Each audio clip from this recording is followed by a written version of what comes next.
Les 5 piliers du service à la clientèle. Pourquoi 5 piliers? Parce que, effectivement, c'est pas ce qui va répondre aux demandes de vos clients à votre place. Il n'y a rien de magique là-dedans. 5 piliers, c'est la base. Le mot le dit, pilier, c'est ce qui tient notre service à la clientèle et c'est ce qui fait aussi que notre expérience client peut être complètement hors pair ou peut avoir besoin peut-être de certains ajustements. 5 piliers peuvent faire toute la différence et c'est ce qui garantit, comme je dis, quand on les applique, quand on s'y réfère, quand on les incorpore dans notre travail et dans notre expérience client, c'est ce qui fait que notre réussite va être va dépasser largement les attentes de nos clients. Et c'est exactement ces 5 piliers-là que je vous présente dans la vidéo d'aujourd'hui et que je vous explique aussi comment les mettre en place pour votre entreprise. Bonjour, je suis Audrey, fondatrice de Vintage Virtuel, mais aussi gestionnaire d'expérience client et gestionnaire de projets d'optimisation en entreprise. C'est à 23 ans que ma vie a pris un complet tournant et je suis devenue la maman de 2 garçons, des jumeaux, et ce n'est qu'un peu plus tard que j'ai rencontré mon conjoint Richard, avec lequel je suis depuis plusieurs années. Ensemble, nous avons 3 enfants, Léo, Ben et Roxane. Roxane qui plus récemment nous a transformés en grands-parents de ce petit bonhomme, notre petit Jules. Nous avons aussi tous les deux 3 entreprises que nous pivotons et gérons à 2, en plus de notre belle et grande famille. Suivez-moi donc pour tous mes trucs en optimisation de l'administration et de l'expérience client afin de rendre votre entreprise et votre expérience entrepreneuriale beaucoup plus sereine. Mon parcours à moi est un petit peu atypique. J'ai touché à beaucoup de domaines différents, passant du design d'intérieur vers les déchets biomédicaux, en passant aussi par le domaine de la rénovation, en passant par l'extermination, ce qui est extrêmement varié. Mais un des points communs qui, avec l'expérience dans tous ces domaines-là, m'a apporté de réaliser, c'est les piliers du service à la clientèle s'appliquent à tous les domaines. Donc, c'est pas nécessairement une formule magique, mais pas très loin. Dans le fond, c'est ce qui connecte l'ensemble des entreprises. C'est ce qui connecte les humains aux humains.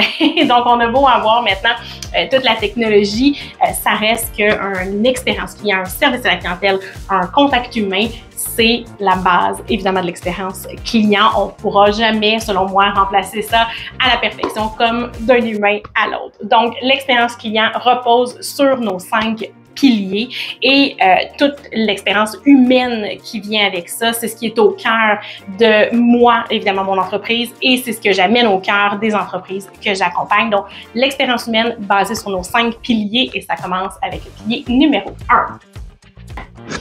Le pilier numéro 1, comme je le mentionnais, c'est tout simplement l'écoute active. Je sais, j'apprends rien, il n'y a rien de nouveau dans cette formule-là, mais c'est tout simplement de prendre le temps de réaliser, de décortiquer qu'est-ce que ça consiste l'écoute active. L'écoute active, oui, on sait qu'on doit porter attention quand on parle d'un client, on doit comprendre son besoin, mais ça va beaucoup plus au-delà de simplement entendre ce que la personne nous dit. L'écoute active va être vraiment de comprendre le besoin et ça va reposer aussi sur l'association qu'on va en faire dans l'ensemble. Donc, on reçoit évidemment la demande du client. Tout le monde va l'entendre, tout le monde va pouvoir l'interpréter. Ce qui va faire la différence et qui inclut le côté actif de ce pilier-là, c'est de pouvoir tout de suite associer ce qui vient avec, donc ce qui vient dans nos services. On comprend le besoin, on comprend la demande, on comprend l'objectif du client, mais notre écoute active va nous permettre de tout de suite avoir la solution ou le plan de match ou du moins une piste parce qu'évidemment, on est tous humains, là, on peut prendre le temps d'analyser la demande et de revenir à la charge, mais c'est de pouvoir tout de suite diriger la demande et c'est ce qui fait de l'écoute active un des piliers du service à la clientèle parce que oui, la personne veut se faire comprendre et se faire entendre, mais elle veut surtout être prise en charge et c'est là où non seulement l'écoute passe de tout simplement entendu à une solution, à un service ou à une demande en particulier que l'on peut répondre et c'est là où ça fait toute la différence dans notre expérience client. Évidemment, il n'y a aussi aucune résolution de problème qui peut arriver à être faite si on n'a pas une écoute active. Donc, si on n'est pas vraiment présent pour notre client au moment où il nous en fait part.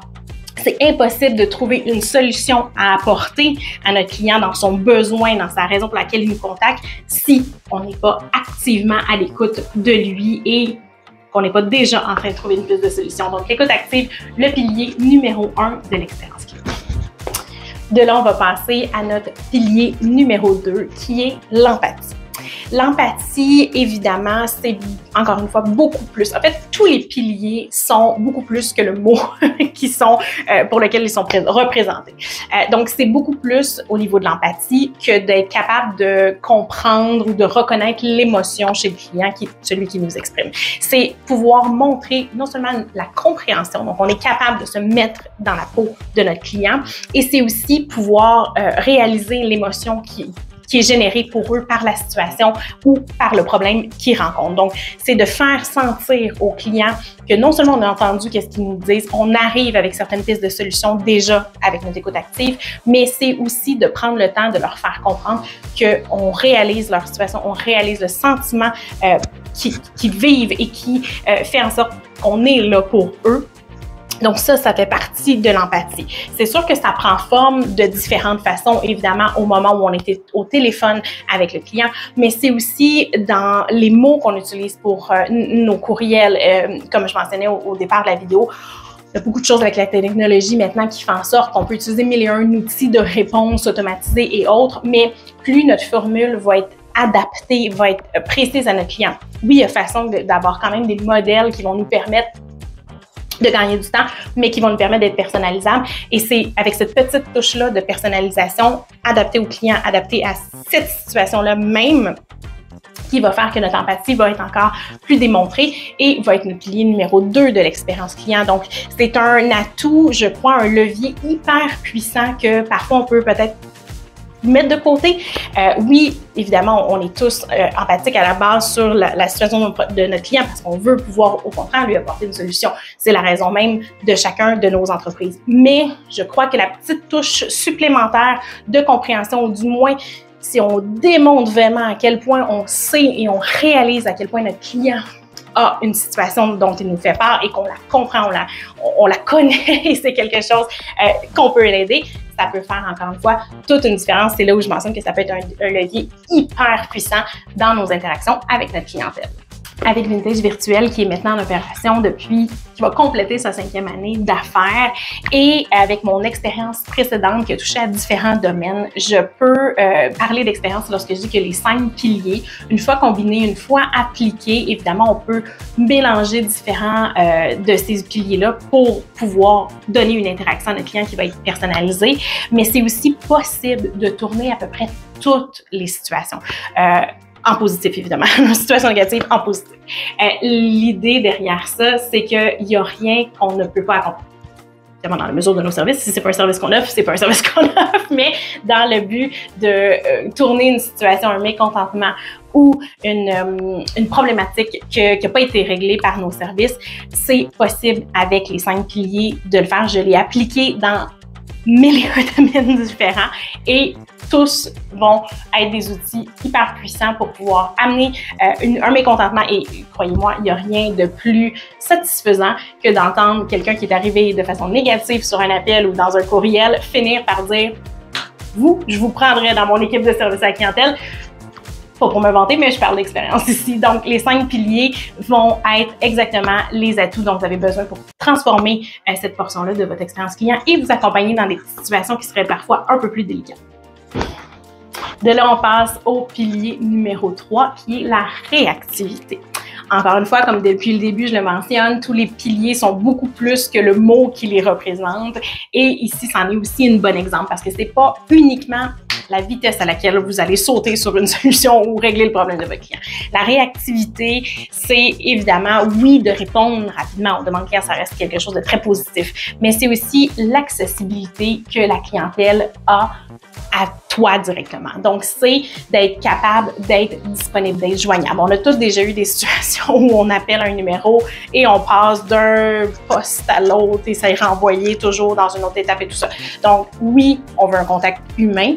C'est ce qui aussi est la base du service à la clientèle de l'expérience client, mais la réactivité, c'est aussi l'accessibilité que la clientèle a à toi directement. Donc, c'est pas non plus d'être disponible 24/7. On veut être dans certaines heures de service, qui est tout à fait logique. On le sait tous qu'on a des heures de service spécifiques, même si sont variables d'une entreprise, d'un domaine à l'autre.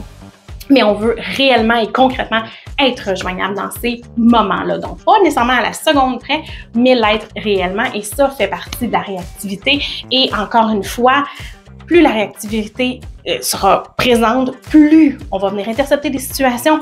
Et c'est ce qui fait que c'est, encore une fois, très puissant comme outil et qui peut faire un grand changement dans notre expérience client au sein de notre entreprise. Donc, la réactivité, oui, la rapidité, toujours positif, mais surtout la disponibilité, l'accessibilité que sa clientèle a à soi, c'est le pilier numéro 3 de l'expérience client. Le pilier numéro 4, c'est la bonne connaissance de son produit ou de son service. Évidemment, il faut savoir de quoi on parle. Ça, je pense, encore une fois, ça tombe dans les points où je vous apprendrai rien, mais c'est aussi quelque chose qui réside dans la formation continue, évidemment, mais bien sûr aussi dans la curiosité. La curiosité d'aller au-delà de ce qu'on offre déjà comme service. Plus on connaît un service, plus on le fait depuis longtemps.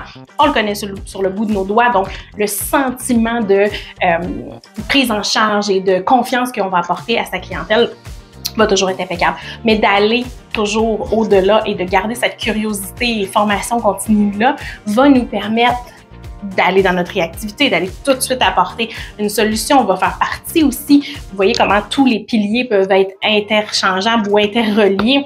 On va pouvoir facilement tomber dans notre écoute active parce qu'on va pouvoir embarquer avec des solutions aussi dès qu'on va avoir bien entendu le problème de notre client. Mais la bonne connaissance de son produit est rester ouvert à tout ce qui est possible de nouveau comme solution, comme option de service dans notre produit ou dans notre service. C'est ce qui va faire que notre pilier numéro 4 va prendre son importance au sein de notre expérience client. Et de là, je vais tout de suite à notre expérience, à notre pilier numéro 5 de l'expérience client, qui est le suivi. Ça peut avoir l'air, au niveau du suivi, d'une conclusion logique à toute interaction, mais pourtant, je pense qu'on ignore à quel point c'est un outil puissant de l'expérience client parce que le suivi, aussi simple que ça peut paraître, va être en fait la fin et le début de notre prochaine interaction parce que quand on fait un suivi qui nous sert à fidéliser notre clientèle, mais qui nous sert aussi à s'assurer de boucler une situation ou une demande X, on va venir préparer la suivante sans même le savoir la plupart du temps. Donc, plus notre suivi va être proactif, plus notre suivi va être juste, va être précis, va être adapté à la situation et va probablement déjà en partant aller au-delà des demandes du client, plus on va venir préparer notre interaction suivante et à ce moment-là, amener notre expérience client au-delà de ce que le client pouvait espérer. Donc, c'est le pilier numéro 5, les suivis. Oui, évidemment, revenir sur l'interaction, mais parfois aussi revenir sur le mois en cours ou revenir sur les dernières visites. Ça peut être une excellente façon d'apporter plus de suivi et c'est ce qui fait que notre petite touche va venir être encore plus grande que ce que le client probablement s'attend à recevoir. Donc, 5e pilier, les suivis. Et comme j'ai mentionné, que vous avez pu le voir, les 5 piliers peuvent autant être complémentaires que venir se changer, se faufiler, se transformer dans notre expérience client. C'est plus on les connaît, plus on les maîtrise, plus on les expérimente et on les travaille avec notre clientèle, plus on va arriver à les utiliser à notre avantage et celle de notre clientèle aussi, bien évidemment. Donc, c'est de partir de ces piliers-là et surtout d'y revenir quand on se sent dépassé par une situation, par une demande, qu'on n'a pas nécessairement l'impression de pouvoir tout de suite la prendre en charge ou peut-être que la demande est un peu différente de ce que c'est. Revenir aux 5 piliers de l'expérience client va souvent nous permettre de nous donner des clés, des avenues et à ce moment-là d'apporter nos solutions à nos clients qui vont à ce moment-là être encore plus satisfaits de notre service. Donc, revenez aux 5 piliers. Prenez le temps de les analyser quand une demande arrive. Gardez-les sous les yeux à la limite. J'ai préparé justement un outil que je peux vous partager là-dessus. Laissez-moi un petit mot dans les commentaires et je vous enverrai l'outil. Et à partir de là, je peux vous garantir que votre expérience client ne va qu'aller qu'en s'améliorant. Si vous avez aimé cette vidéo sur les 5 piliers du service à la clientèle, bien, je vous invite à regarder la vidéo de la semaine dernière sur les 7 musts pour entrepreneurs. Je pense que ça peut être quelque chose qui peut être super intéressant. J'ai aussi plein de listes de lecture sur l'organisation, la simplicité en entreprise que vous pouvez aller explorer. Et évidemment, je vous invite à nous laisser un petit pouce d'encouragement, à vous abonner et nous laisser dans les commentaires si vous voulez avoir l'outil pour l'expérience client, donc les 5 outils pour vous garder un rappel mental à chacune de vos situations. Et moi, je vous dis à la prochaine vidéo.